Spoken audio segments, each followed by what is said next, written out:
Hello and welcome everybody to the Twins Off Daily podcast brought to you by twinsdaily.com. How the heck are you, Twins territory? I am your host for today's episode, Sweet Lou Hennessy, and I'm gathered here with the OG Twins Off Daily crew. First of all, welcome back to Mr. Cody Schoen. How's it going, dude? It's been a minute since we've seen you, my friend. Yeah, I'm doing well. This team is like functionally different from the one that I used to provide analysis for. Like it's a complete separate team. When is the last time you were on was that the Chris Paddock news that we did right before the trade deadline? Have you been on since the trade deadline? No, that was that was just you and I, right? And that was like a late night. That was probably like July 28th. I think it was like a Monday night, something like that. Yeah. Yes, I missed like all of August, which was a really nice month for the Twins. Yeah, it was beautiful. It's only gotten better. It's only gotten better. Yeah. No, I mean, I'm still obsessed with Brooks Lee's OPS, so I can still follow that. Good. It hasn't gotten better. And that's kind of like the blanket statement for a lot of things on this team. It has not gotten better. So, yeah, I'm very excited. Definitely very excited to talk about this team. Perfect. Well, we are very, very glad to have you here. We're also glad to have Mr. Gregory T. Masterson. What's going on, Greg? Yeah, and I think, Cody, like right after the trade deadline, you weren't able to join us for the Twins Daily live stream, but you texted Lou and I saying like, I love this. I'm so excited about this. And then like everything just went to hell in a handbasket. And so I've spent like the last 2 months going, man, I wish Cody was here to just tell us how wrong he was about how the trade deadline went. I still think it was the right decision from like a process standpoint. And I still think it will be the right decision long term, but the team has gotten worse. Yes. Well, let's save it because this is going to be one of our big inning topics is that we want to get Cody's thoughts of the last 2.5 months or whatever it's been here. So, ruminating. Yep, but exactly. So anyway, thank you. I'm excited to be back. I made a very quick trip to Minneapolis for Suckup night, and I want to clear the air. I really appreciate the Twins inviting me out to do like I think the actual official name is like Super Fan Night. To some extent, I think it's just the Twins admins, some of their favorite Twitter accounts. They invite out for an afternoon and evening. Sadly, it was raining, so we did not get to go down for batting practice, but we did get catered in food, and we watched the game from the porch in left field, not like the Budweiser deck, but if you're ever looking at the stadium, the offices for the Twins are right below that, and there's like 2 porches hanging out kind of overlooking the stadium. And so we got to watch the game from one of those. Met Dustin Morse, Jeremy Zoll came by to say what's up. It was a really cool experience. So I'm really thankful that the Twins did that. However, it's not going to change the way I cover the team now. Of course not. You might hear me never say anything you might hear me never say anything negative about the Twins, but that's how it's always been. I've always just had super rose-colored glasses, and I've never had a negative thought about this team. So, and you're telling me they brought you in for a catered meal and once in a lifetime experience. Anyway, no, that was like you said. That's really cool that the Twins do that, and I'm glad you had a lot of fun there. And we will definitely get into that as another big inning topic for sure. Before we dive into that, though, I think we should introduce the walk-off question, which I haven't even told to Gregg and Cody. They're coming in blind on this. Last night, I believe Mike Trout hit his 400th home run, and the fan who caught it had a very interesting request in exchange for giving that ball back to Mike Trout and to the Los Angeles Angels. So my question, the walk-off question that we'll try to answer at the end of today's episode is, what would be your request, nay, your demand, if you caught a historic ball like that and the team and the player wanted to exchange it? What would you hold? What would you ask for in return? So think about something that you would ask for, and we will get back to you at the end of today's episode. But for right now, unfortunately, we got to talk about some Twins baseball. So let's dive on into the rapid recap.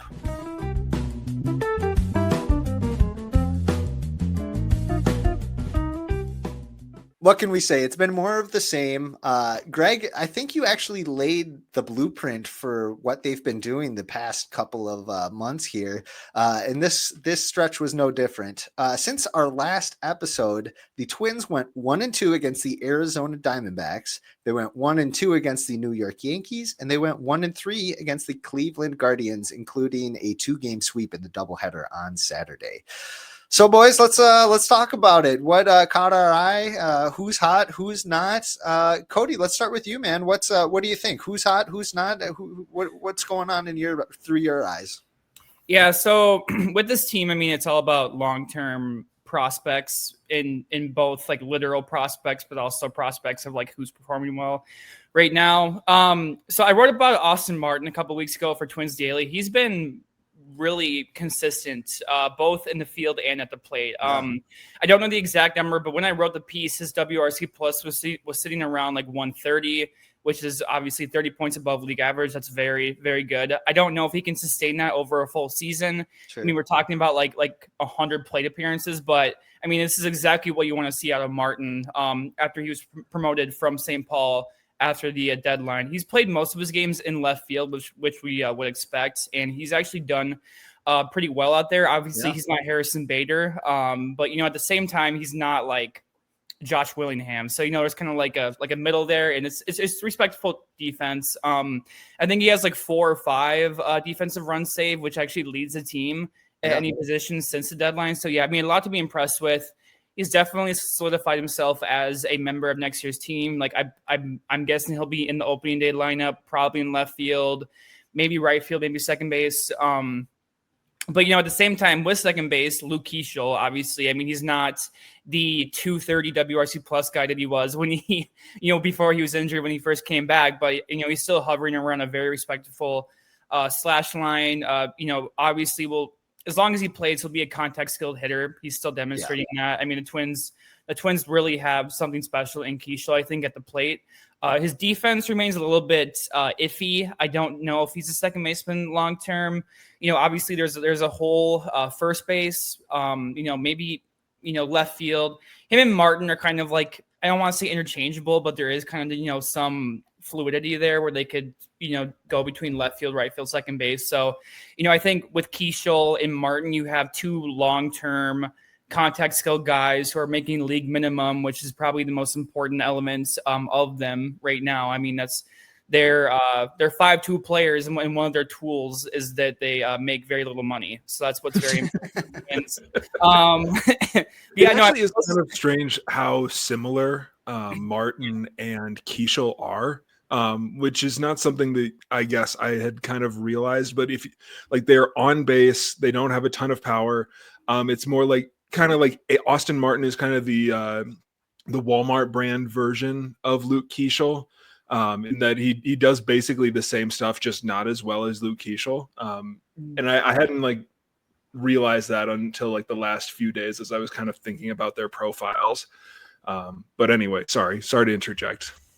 No, yeah, I mean, also, yeah, like in terms of power, I mean, Keeschel has more potential there, and that's obviously one of the more important elements of the game too. But yeah, I mean, if you look at it from like a league-wide perspective, Keeschel's more Jacob Wilson, wherein Austin Martin's more like a really good version of like Miles Straw. So there is a difference in what type of player they are. But I mean, like they're both like suspect second basemen who probably are best in left field. They can both technically play center. It's a little bit strange how they've kind of arrived at similar player types through a different way.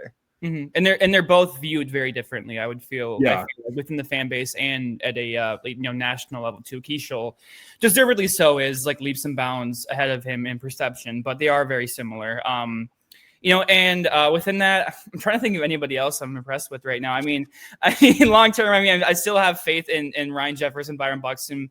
Byron Buxton's putting together his best season. I don't really have to go in depth about him. I mean, everybody knows about Buxton at this point, but I mean, there are some people that I'm down on. I guess we'll get to those later. I don't want to, jump ahead, but yeah, I mean, Keeschel and Martin are the 2 that I think have stood out to me the most since the deadline from a offensive perspective. Yeah, at this point in the season, I mean, since August, really, the Twins, or people watching the Twins, have probably just been hoping for a couple of, like you said, answers, or somebody that can be kind of penciled in of, okay, these guys are good. We'll keep them in the plans for 2026. And Austin Martin and Luke Keeschel, like you said, especially with their affordability, make that all the more certain that they're going to be hanging around. Gregg, what do you think? Anybody else catching your eye, or anything that you've been impressed with before we get to some of the juicier stuff, I guess? Yeah, I think that Royce Lewis, I'm not like super impressed with him, but I'm becoming more and more confident that he can just at least be like a league average bat next year. And I've been really impressed by his defense. I kind of threw it out on Twitter yesterday, and I don't know if you saw this, Lou, and I'm a little scared to say it out loud because I think it's a silly thing. But like, it occurred to me that I'm not 100% sure that Royce Lewis would be a better or a worse. I'm not 100% sure that Royce Lewis would be a better. Dang it. I'm not 100% sure that Royce Lewis would be a worse defensive shortstop than Brooks Lee is right now. And I think that that's like absurd to say, given, and I've been down on Royce Lewis's defense for years.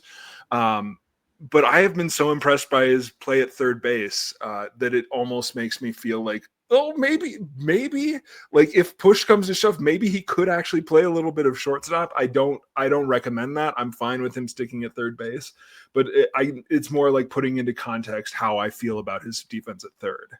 Yeah, no, that's a good point. And with Royce, with his bat specifically, I think in the second half, he's got like a roughly league average, maybe just over league average bat. I think he's like, 105, 110 WRC plus, so 5 to 10% above league average. That's kind of what you would hope to see for him in his like down half. You know what I mean? Like maybe if next year he can do that in the first half and then make the leap, that's kind of what you're hoping for from Royce Lewis. But, if he's going to be one of the three pillars of the lineup that they were kind of looking at heading into this year, which was Byron Buxton, Carlos Correa, Royce Lewis, and really Buxton was the only one who was consistently productive. You got to think that same game plan is likely for next year too. So it's been good to see him kind of regain his form, even if it's not the 850 OPS that we were hoping to see from him. But the fact that he's up to league average is pretty promising, especially with the really good defense. Anybody else catch your eye? Yeah, and shout out to Simeon Woods Richardson. A couple of weeks ago, you and I had a conversation about like what's the future look like for SWR. Since then, he has put together like, I would probably say that it was definitely the best start of his career against the New York Yankees. Yep. I would say that he might be in like the best like 2-start string of his career, I guess, because he looked really nice this week as well. To the point that it's like, I don't think that it's unreasonable to say actually he might be in the opening day rotation, even if they don't have a Lopez or Ryan trade, like potentially above Zebby Matthews with kind of the way that their seasons have kind of gone in opposite directions as it winds down. Like Zebby has an ERA over 6 again. Like it is looking really rough for him. Part of me is wondering if he's got another lagging injury, or nagging injury that is because this is kind of what happened last year too, when he was trying to pitch through stuff. And we've seen flashes of what Zebby can do. We've seen him be, when he's right, he looks like a pillar of the rotation. He looks like a number 3, number 4 starter. He's got that good repertoire and just that good physique that you would like from a starter for sure. But Sim, give him credit for sure, because to come back from losing 15 pounds in the middle of the season, that's near impossible to like get back to where you were before. And he's been really solid for his last few times through. All right, boys, what do we think? Should we talk about who has caught our eye for the wrong reasons? There's a lot to choose from here. Cody, anybody in particular that you think has been not instead of hot? I guess I'll stay on the offense front, and I'll really highlight Brooks Lee and Cody Clemens, but specifically Brooks Lee. I mean, I have this. I think it's because he was a high draft pick who's a switch hitter, and he's from like one of those like cool like California small colleges where it's like they produce these stud MLB players. But like I think with Brooks Lee, I've come to understand that I like the aesthetics more than I like the actual player. And Brooks Lee just isn't performing in the majors over the better part of 2 seasons now. Honestly, I mean, he has like a sub 85 WRC plus over a pretty substantial number of plate appearances. Whether he's hitting left-handed or right-handed, he's just not. It's just not cutting it. Which makes me concerned. I don't think he's a long-term answer at shortstop. Luckily, the team does have options in Kalen Culpepper and Merrick Houston, hopefully. Culpepper's more like, more closer to the majors right now. You could see him starting next season at AAA. But overall, I mean, I don't think Lee is a long-term answer. I think long-term, if he does, pick up his offensive game a little bit, he could go back to that utility infielder role where he switches between third and short and second. I feel like long-term that will be his role, but I'm kind of scared that he's not going to really live up to the potential that the Twins thought he could, which would not be good for a team that is rebuilding and going to be relying on guys making less than $1 million a year going forward. If Brooks Lee, can't reach that echelon of player that we thought he could. Cody Clemens, I know that he was a early season trade piece where the team sent essentially nothing to Philadelphia for him. But I feel like with him, it's like the biggest, disparity in actual performance compared to perception. And that's within I feel like the organization and the fan base. I feel like people give Clemens too much credit for like what he has done and like what he does as a player. Like I understand that he is a utility player in theory, but the utility in the defense like is not really that valuable. I mean, it's kind of the same issue we had with Willie Castro earlier in the year. Like he's not good at first. He's not good at second. Wait, are you saying is Cody Clemens the new Willie Castro? But Willie Castro was I found to be fun. One of the patterns that I've noticed is now that Willie Castro is gone, everybody is asking, is blank the new Willie Castro? And I'm thinking about starting a bit about it, but I'm still trying to workshop it in my head. I believe actually, though, Cody, didn't you write a story that said, is Thomas Hatch the new Willie Castro? Okay, maybe that was somebody else. It's one of the other 15,000 Codys we have contributing to Twins Daily, which on the actual Twins. The context is like you get him for nothing and he turns into something, but it was a very funny headline. Like that's definitely one that will get clicks. Like, what are you talking about? Anyway, I already labeled Austin Martin as the next Willie Castro. That's my that's my gimmick, I guess. But that's a future Stump the Schoen. Actually, is players that have been called the next Willie Castro via Twins Daily. Like how do you quantify players who have been called just another Miguel Sano, and it's every single player that's ever played for the Twins since Miguel Sano. I did a bit on that one time where I like looked up every single player and then like their name and the name Miguel Sano and found tweets on every single active Twin where they were being compared to being Miguel Sano, either like just another Miguel Sano or he's got too much Miguel Sano in him. Yep. Yeah. Too much Miguel Sano in him. We've definitely heard that about a lot. Whether that's swing and miss or it's injuries or they're just saying he's lazy, whatever. It's very funny. It's so funny. Gregg, you would know that because that used to be your job, and then you got fired from Twins Daily. Stopping people from saying why Kenny Vargas and David Ortiz remind me of them of Miguel Sano. Just got the call. Fired. Okay, we don't need to dive too much into it, but in my head, I just cannot stop seeing the platoon of Cody Clemens and Miguel Sano at first base. And you know what? There might be a Miguel, or not a Miguel, Cody Clemens, Austin Martin platoon in left field next year. Like that'd be nice. If you start like penciling it out, it might like that's one of like 5 very easy transitions from this year to next year, which I'm sure we'll talk more about in a later episode. Former top prospect, there might be something there. There might be son of a Hall of son of a star player, might be something there. I like where you're going with that, Gregg. That's interesting. Gregg, anybody else that caught your eye for the wrong reasons over this last stretch here? Yeah, I guess I'm sick of them not playing Carson McCusker. Just like I don't know what we're trying to prove anymore. And like today, there were many times where the Guardians just would not take their left-handed relievers out of the game. And it's like, just put McCusker in there. I'm sick of this. he got a hit in the game that he started that I was at on Friday, and everybody in the booth would like turn to me and they're like, yeah. So I'm very sad that I'm probably watching the end of Carson McCusker's Twins career right now. You might be. You just might be. I didn't realize that his walk-up music is "No Sleep Till Brooklyn" by Beastie Boys. Yeah, I love it. Now I really wish that he would have made more with this opportunity. Who knows? Maybe he gets a handful of starts in this last week here and finally shows a little pop. I don't know. Like you said, it's not looking likely that he'll remain on the roster, but that doesn't mean that he's not going to stick around. And Cole Sands, I guess, if we're talking about, like, man, if there is one guy who looked like he was kind of putting it together, yeah. What did he have though? Like 4 or 5 outings in a row where he gave up at least one run. Yep. Man, I think that he's like going to be a fine like setup-ish guy next year, I think, but I really hope he's not like their best reliever. Yeah. But he's definitely still a useful piece, but like it looked like he had kind of recaptured the kind of flair that he had last year that had people so excited about his kind of resurgence or whatever word you want to call it. Yeah. Yeah. No, the Twins' best reliever, unironically, is Cody Funderburk. Like that is like actually the case right now. But I mean, Joe Ryan, bad. Bailey Ober, bad. Taj Bradley, bad. Who else, Gregg?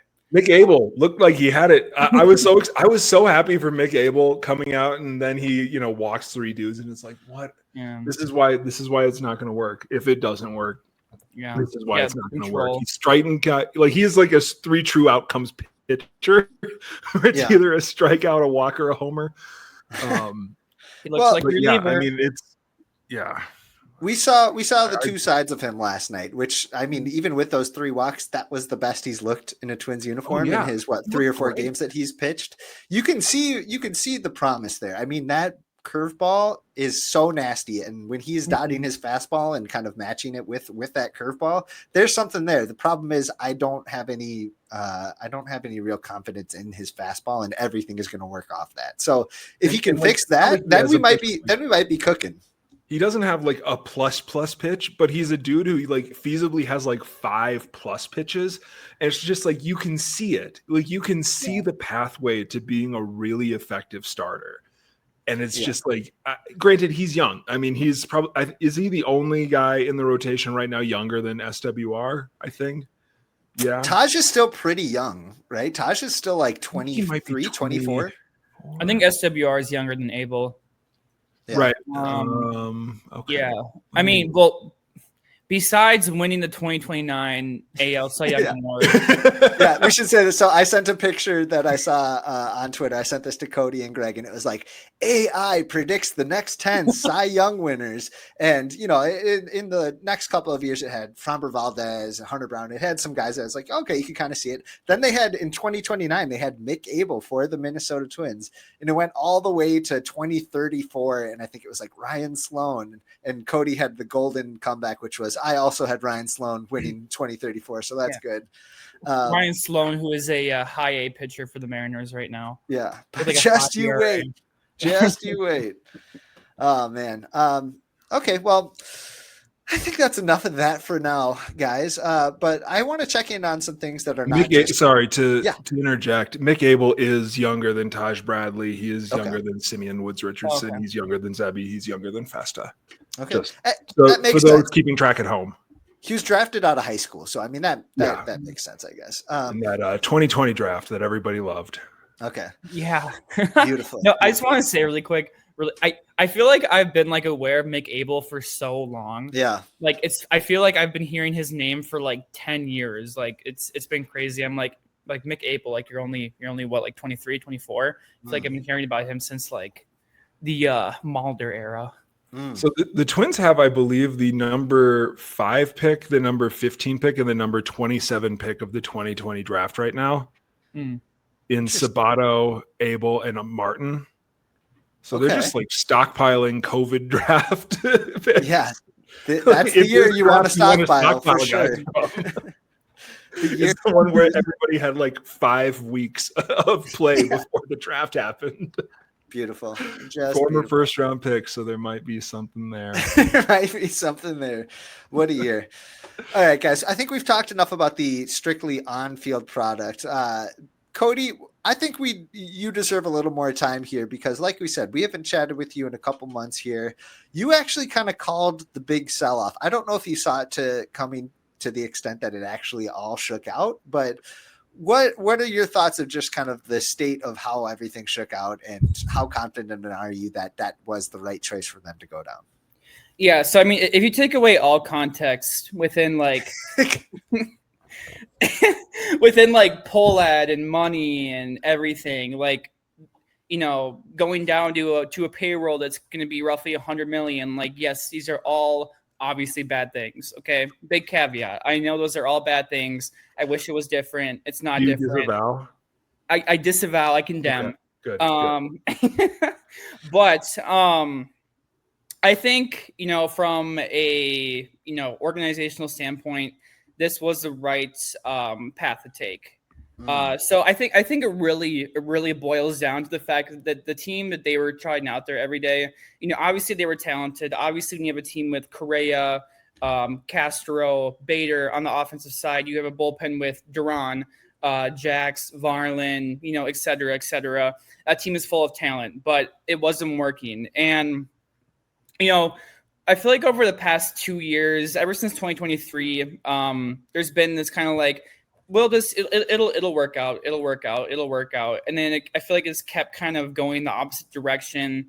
And, you know, the performance with the vibes, you know, and I don't like to do vibes-based analysis. It's important to steer away from that. But you could tell everything was shifting in the wrong direction. I feel like the team made a very bold and very, I guess, brave, if you will, decision to strip away 11 players from the 26-man roster, but it was the right one to make. And I think going down this new path, having a emphasis on guys like Alan Roden, like Luke Keeschel, like Austin Martin, you know, even like the higher end prospects like Kalen Culpepper, Walker Jenkins, Erod, if he can ever stay healthy. I mean, you kind of have a different player type. You have a different team build compared to what it was when Correa and Castro and guys like that were the vocal points of the offense. So there's an organizational shift. Inherently, it's cheaper. It needs to be cheaper. And that's kind of, you know, where the big problem is. I wish they could add guys like Josh Naylor or somebody like Reese Hoskins or whoever to supplement this team, which probably won't happen, which is why we're going to be stuck with Cody Clemens, which I don't support. But I think, you know, giving such a huge runway to guys like Walker Jenkins, which could happen as early as next year, opening day next year, Emmanuel Rodriguez, Culpepper, you know, same guys to keep listing like that, I feel like could lead to genuine sustainable success come 2027, 2028. I do think the pitching staff, the starting rotation, I do have faith in it. Like, I do think they will keep Lopez, Ryan. I think Ober could rebound. I do like Bradley long-term. I think Abel could figure it out like we talked about earlier. So I think they have the makings of a very strong rotation, which is arguably the most important thing in baseball. The bullpen, that's wide open, but I mean, that needs to be fixed. I don't expect that to be good until you have young guys, you know, kind of, you know, make the, like, if like Marco Raya and Connor Prelip and say Andrew Morris can blossom into the new wave of Jax, Duran, Varlin, that'd be incredible. That's a lot of wish casting, but, you know, it's not impossible. I'm not saying this team is going to be good next year. They probably won't be good next year. But, I mean, if you're looking long-term, deciding to gut what they had right now and going towards this path, I think will lead to more long-term success. Even F money will continue to be a problem as long as the poll ads on the team. You said that you're not confident that they're going to trade Pablo or Joe Ryan. And I think I kind of share that with you. I think that might be just a little overblown. I'll believe it when I see it. And you know what? It's believable. It's just based on how things are going. Do you think that the shakeup is still going to continue into the offseason? Are they going to do more to shake? Because I hear where you're coming with all that for sure. And it felt like they traded away all the parts that were remotely working. You know what I mean? Like the bullpen, while not perfect, was relatively strong at the trade deadline, hence all the, the high demand for all these arms. Carlos Correa was starting to turn it on. Harrison Bader was having a great year. Willie Castro, of course, was having a great year. Not so much in his time with the Cubs. Now they traded the parts that were looking good, right? Beside for Buxton and Joe Ryan, they kind of kept the problematic players from a performance standpoint. You know what I mean? Royce Lewis, Brooks Lee, guys that were having trouble there. Does that bring any concern or any thoughts with that? It does, but I think there's now an opportunity for a significant shift in the position player pool, like with Jenkins, Culpepper, and Rodriguez specifically. Yeah. And I think they could all be up with a team pretty early next year. And then say if in May or June you have those three guys, okay, so now it's Culpepper at short, Jenkins in left or right, and then Rodriguez in left or right or center, depending on what you do with Buxton long term. But okay, so there's building blocks right there. Then you have Keishel, you have Lewis, first base. Who knows? Wide open. Yeah. That needs to be addressed like in a serious manner. And then Jeffers, who I still think could be a extension candidate. And there's one player that the team could shell money out to and extend him for a couple of years. I think it could be Jeffers. Like you could lock him up probably for like 8 mil, 10 mil, something like that. I think even the Twins could afford that. Maybe I'm just telling myself that, but I think that. But I think the only reason to have optimism around this team for the next coming couple of years is that they have a very strong top prospect pool. And Jenkins, Rodriguez, Culpepper, on the pitching side, I mean, not prospects anymore, but younger guys like Bradley, Abel, Zebby, Ryan can, if he can pitch like the first half for him, like you have genuinely good players that could lead you to the playoffs. If that fails, this team is in for a very, very dark era. So it's like there's a high volatility with it, but I think within that volatility, there is a lot of room for this team to take off and be something truly special that I didn't think they had before when, Correa and certain players like that were like the head of the franchise and were seen as the long-term head of the franchise. I think there's a lot more room for volatility now, and we'll see what happens, but it could also be very bad too. I do recognize that. Sure. And you know what? If Cleveland, last thing on this before we can kind of move on a little bit, could I ask Cody 3 short questions? Yeah. Very short. So we haven't talked since the trade deadline. What's your take on trading Carlos Correa? I'm in support of it. I mean, monetarily, obviously they were. I think that's actually the biggest thing. I think the contract was so bloated and bad that even like the fact that this team is cutting money for the sake of cutting money, even if it was like a normal situation where the Twins were allowed to spend $160 million a year like they were a couple of years ago, I think getting out of that contract was the best thing they could have possibly done because it's going to age so poorly. Like I think Correa's on is going to have a sharp decline come possibly even next year. I think it's going to be very, very sharp and very, very intense. So I think getting out of that was the right direction for the team to take long term. I think Cody's, before you get to your next question, I definitely think Cody has like a Carlos Correa voodoo doll that in the offseason he's going to be pricking with pins for right in the knees, right in the plantar fascia. Sorry, Greg, go ahead. Favorite trade deadline trade? Which one are you most excited about? Let me think. I'm really high on Alan Roden. I do think he will be like a above average player. And I love how Alan Roden, for no reason, has become like a folk hero around here. Like everybody is pulling so hard for Alan Roden for like no discernible reason. And I get it too. I also really am pulling for Alan Roden. Anyway, sorry. I think, obviously Eduardo Tayit has the highest ceiling, but I think getting Roden and Kendrys Rojas in that trade for a reliever who showed half a season of success, if we're being honest, and he's been bad in Toronto, I think the Twins could really come out like with a lot of plus value in that trade. So yeah, I'll go on the trade with Toronto. I think that was the best trade. And least favorite trade?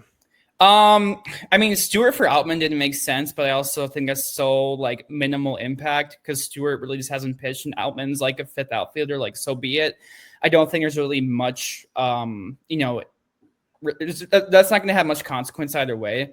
But I think, if I really mean, I think I'm blanking a little bit on all the trades that happened because there was so much. But I think functionally the worst trade probably was Stewart for Outman. I think that's just going to be like nothing for both team more or less. Yeah, I would not be surprised if the trades went a different order. If the Twins still had Brock Stewart after trading the other 4 relievers, I feel like there's a decent chance they just hold on to him. But yeah, that totally makes sense. I just wanted to get your takes on that. Now that we have you back, Lou and I spent like an hour going over every single one. So there was your time to talk trade deadline. Good questions. We like it a lot. What do you say, boys? Let's keep moving on here. We're going to move on to everybody's favorite segment, and that is Gregory's Gripes. Oh.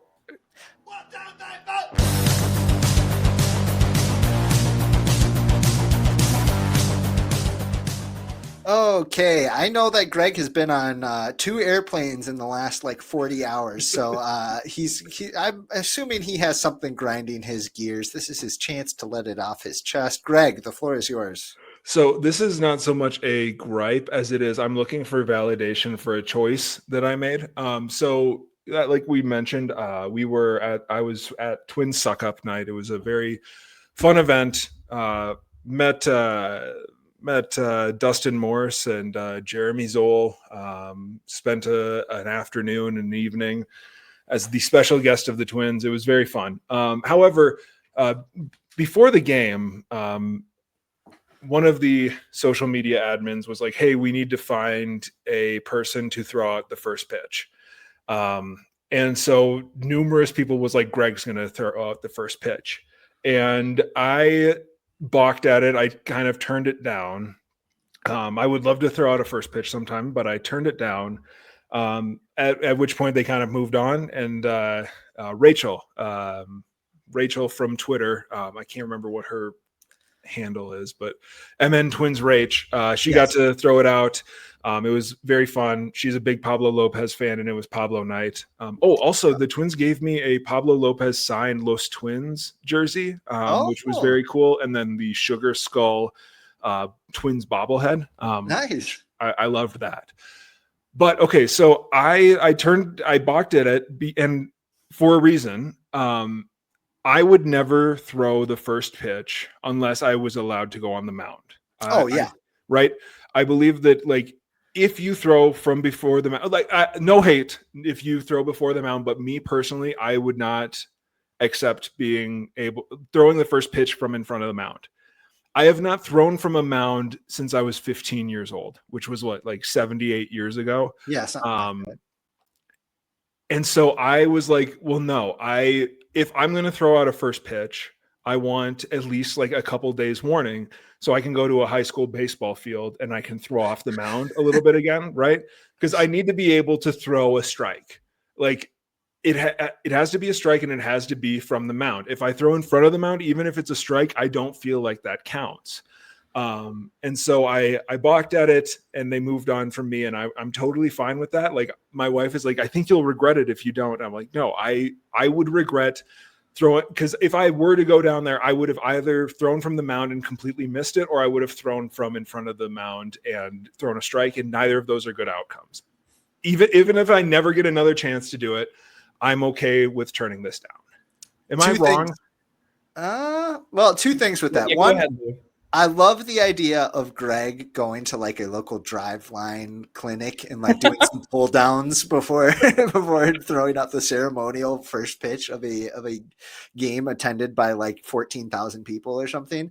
That's and generous. Also, second with that, Gregg, I also imagine that part of it was you're not ready to do your face reveal yet. So I was actually if that was going to happen, I was okay with that being my face reveal. Really? Okay. Because I would love if you had gotten a 3D printed mask of your avatar of that, and just worn it while you went out. But then it might impede your ability to throw for a strike too. So I don't know. So yeah. Cody, you had something? Yeah.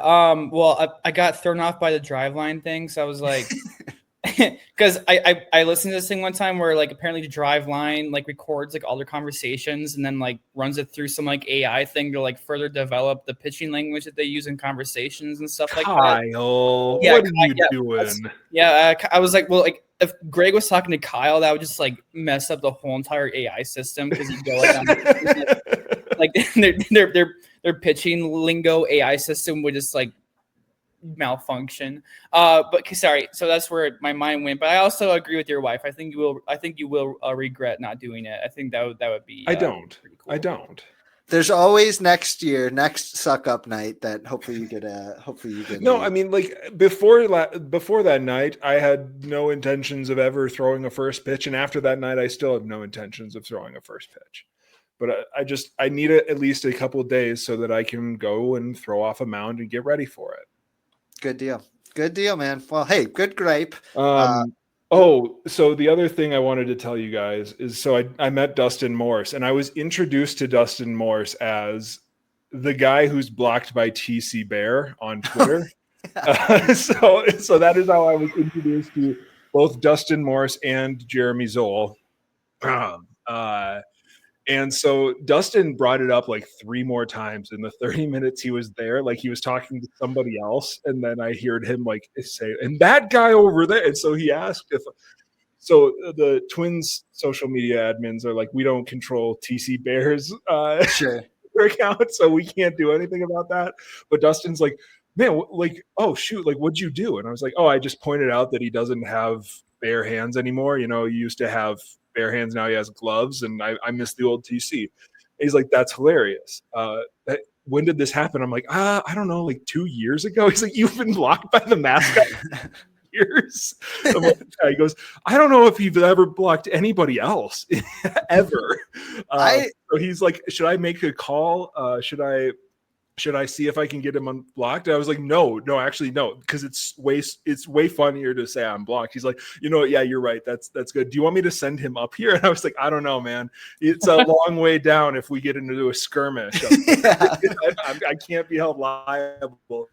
But the other thing that people were trying to do is get TC. If I was going to throw the first pitch, it would have been to TC. And people really, really wanted to see that. Oh. That would have been good. Anyway. Gregg, were you able to hold anybody accountable? I met I did see Cheap Polad. I took an elevator ride with him. I alphaed him. He would not look me in the eyes. I looked at him and he just looked at his phone. He would not look at me. Usually when I walk into an elevator, I just like stop like the way that I walked in, right? Even if I'm like facing somebody if it's crowded. But for that one, I walked up to him and then spun around and I'm like, okay, yeah. But I did try to make eye contact. My buddy who you guys have met was with me, and he's not like as diehard a Twins fan as a lot of people there. Like he knows that he doesn't like the Polad family, but it's not like he could recognize them, but he was in the elevator with me. And when we got off the elevator, I like told him like, hey, did you see that guy? That was Joe Polad. And he's like, what?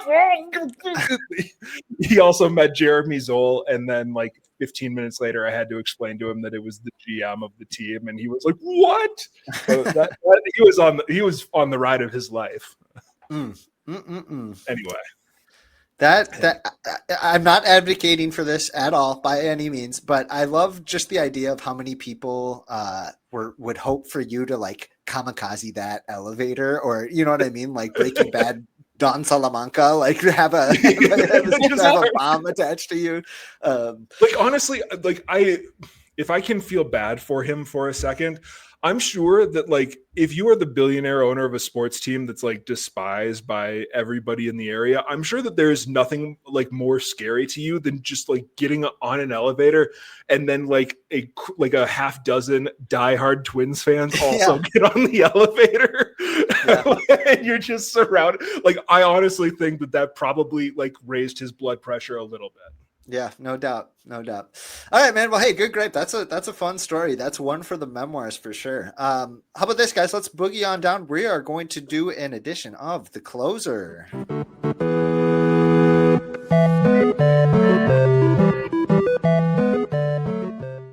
Okay, so for today's edition of The Closer, we are going to do Stump the Schoen now that we got the Schoen back with us. So Gregg has found a category here with 37 answers, and Cody and I are going to go head to head. We're going to go one by one and try to guess all of the names in this category.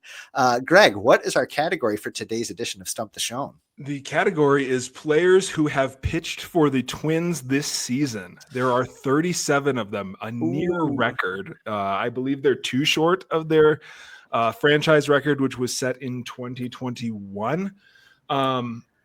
So do we want to, I have, as usual, I just have like the blank board. I also have a second board that has the number of appearances that they've had, and a third board that has either they're a starting pitcher, a righty, a lefty, or a position player. Would you like me to start on any of those?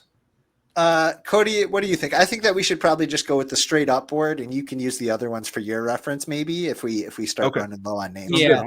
Perfect. Okay. Let's go. Cody, go ahead. You can start with us. Everybody's favorite, Darren McCacken. We're going obscure right off the bat. Darren McCacken is Aaron Wolfson. Yeah. Doogie. All right, I'm going to go with Pablo Lopez. Pablo Lopez. Yes, we've got Pablo there. Cody. Taj Bradley was our number 25. This Joe is in Ryan. order of appearances for the record. Okay, good. Joe Ryan. Ryan is number 9. Mick Abel. Mick Abel is number 30. Bailey Ober. Bailey Ober is number 10. Zebulon Matthews. Daniel Zebulon Matthews is number 15. I'll go with Simeon Woods Richardson. Simeon Woods Richardson is... Where is he? He's on the board. I know he is. Sim. There we go. It says Simeon Woods here, but Simeon Woods Richardson is number 13. Okay. David Festa. David Festa is number 20. Should the Twins trade Chris Paddock? If I was on, Louis, if you want to play the music real quick, you can. I'm That's in all the right. window. That's all right. All right. The bit is dead. He was number 12. Griffin Jacks. Griffin Jacks was number 4. Joan Duran. Joan Duran, number 5. The pride of Concordia, Louis Varland. Louis Varland, gone but not forgotten. He's still number 3 on the Twins in appearances. Cole Sands. Cole Sands is number 1 with 65 appearances this year. Mm-hmm. Wow. Brock Stewart. Brock Stewart is 7th with 39. Cody Funderburk. Fundy, actually number 8, 35. Yeah. Thomas Hatch. Thomas Hatch, number 21 with 11 appearances. Brooks Kriske. Brooks Kriske. Oh, by the way, these numbers do not include today. Sorry. Okay, that's all right. But Brooks Kriske was number 19. Pearson Ole. Pearson Ole is number 22.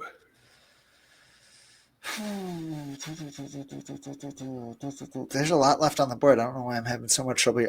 Genesis Cabrera. Genesis Cabrera is number 18, actually, with 13 appearances. Really? Wow. Are you serious? Yep. Travis Adams. Travis Adams is in this area. Yep, he's number 16 with 14 appearances. Willie Castro. Willie Castro, number 35 with 1 appearance. Danny Coulomb. Danny Coulomb, there we go, is number 6. Michael Tonkin. Michael Tonkin is down toward the middle. There we go. Number 14. Okay, I'm going to say his name wrong. I should know his name, but Cody Lawryson. Oh, we need to figure that out. But yes, 3 appearances. Yeah. Wait, Lou, did they send a guide up to the press box perhaps? Not when I was there, but I've heard Lawyerson. Okay, sure. Whatever. Yeah, sure. Why not? Hey, my name. Not enough G. Ryan Fitzgerald. Ryan Fitzgerald. There we go. Is number 34. Jonah Bride. Jonah Bride is number 26 with 4 appearances. Whoa. You guys are going to laugh at the names that are underneath Jonah Bride. Call him up.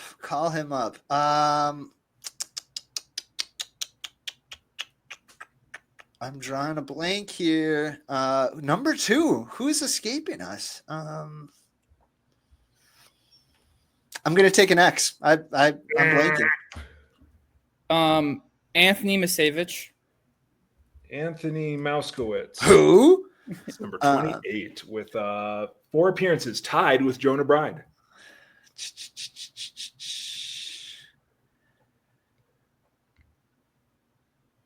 We already had Lou, do we need a hint? Do we need a hint? Let's get one hint. Let's do this rack of hints. This is the number of appearances that each of them have had. So we've got somebody with 54. We're missing somebody with 22 appearances. 9, 6, 4, 4, 2, 1, and 1. Hachi Machi. 54 appearances. Why am I absolutely blanking? This guy is not on the active roster right now. 54 is not. Guys, I'm out. I'm taking an X. There's your second miss. Cody, what do we got? Jose Urania. Jose Urania. Oh, that's a good one. That is number. I've got 29 here. He's got 4 appearances. I also have like their positions, and there were a handful that I didn't really know, and so Jose Urania is one that I labeled swing as a swing man. Swing a handful man. of those, but they've all been claimed. It looks like Hatch, Ole, and Adams. Yeah. Guys, I cannot stump the Schoen today. I am X'd out. Here, let's see. Here's another hint for you, Lou. It's a right-handed pitcher with 54 appearances. Right-handed pitcher, 54 appearances. That's a lot of games. He's in the organization, but not on the active roster. Jose Miranda. Nope. No, it's not Jose Miranda. Cody, can we motor through this? Erasmo Ramirez. We already said Erasmo. Oh, no, we didn't. No, we didn't. No. Where's Erasmo? Oh, yep. Yeah. Okay, we've got it right here. Okay, so I said him. If they're not labeled SP, they are a reliever, but I've got their handedness up here. Okay. Left-handed pitcher, Joey Wentz. Joey Wentz with 6 appearances. There we go. Starter now for Atlanta. Scott Blewett. Good one. Down here with 2 appearances. Okay. I really can't think of that 54. He has a $2 million option for next season. Oh, Justin Topa. Okay. There we go. Oh, yeah. There we go. Okay, give me a hint on the 22. Oh, boy. This might be the year. Oh, Hori Alcala. Yep. Okay. Let me. So we've got 3 players left. One is a right-handed pitcher who appeared 4 times. One is a position player, and one is a right-handed pitcher who appeared once. Okay, what month did the one right-handed pitcher appear? I believe in March. Ooh. Oh, okay, so it was the one game in March. Or one of the games in March. Okay, Randy Dobnik. That was Randy Dobnik. Yes, there we go. And then the 4, was that also in 1 month? It may have been across 2 months. I'm not. What months do you think they are? It would be August and September. Okay.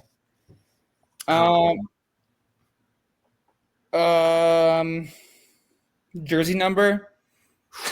I don't know, 90 something. Sorry, can you guys? Is this okay? So this guy. So his ERA starts with a 1. Okay. But not in a good way. Oh, 11. No, more than that. His Twins ERA is 16.2, but his overall ERA is this year is 18. Oh, I was gonna say Connor Gillespie, but he never made an appearance. Yeah, it's in that class. Yes. Yeah, I think we're done. Yeah, I don't know. As thrilling as this is, what do we got left remaining on the board? And Noah Davis. Oh yeah. Oh yeah. And then the last one is a utility player who pitched once. Do you have any idea? Mm-mm. Part of a record-setting father-son duo, Cody Clemens. Oh, wow. That's right. Yeah, I forgot he pitched this year. Oh man, so we actually 37 names. Guys combined for 35 of the 37. That was pretty good. There's 2 Zebbies. No, there's not. Yeah, there is. Oh, that's just a. What in the world? There is 2 Zebbies. All right, so this round doesn't count clearly. So, Cody, unfortunately, we're going to call this one a draw. Aww. Nice try, though. You're still the king. You can have the throne for what it's worth. All right, well, hey, that was a good one, Gregg. This will be really fun to reevaluate in the off season. Look at all these names, incredible. Okay, well, anyway. How about this, guys? Before we sign off for the night, let's jump back into our walk-off question, which was, if you were to catch a record-setting home run ball that the player and the team were desperate to have returned to them, what would you ask for? What would you demand that they give to you? Cody, Gregg, do you guys have anything? Honestly, I kind of struggle with this one because, my heart always just says give it back to them. Yeah. And then secondly, I don't really care for memorabilia from current players. Sure. If that makes sense. That's not something that gets me super excited. Yeah. I don't know. Honestly, I might just sell it. Depending on how much it is. If we're I might demand cash from the player. Okay. All right. Hey, nothing wrong with cold hard cash. I should say too, the guy who caught Mike Trout's 400th home run ball last night, he got some autographed memorabilia, but what he really wanted was just to play catch on the field with Mike Trout. If it's something like that, I kind of like that. I think that's kind of cool. They threw for 2 seconds, but how cool would it be to be yeah, I played catch with Mike Trout. I caught his 400th home run ball. So I like that one too. My other idea was to make them, I would require that they do a 15-minute guest spot on the Twins Off Daily podcast. They have to show up. And we could ask them, and they would have to take some truth serum and give us their honest thoughts.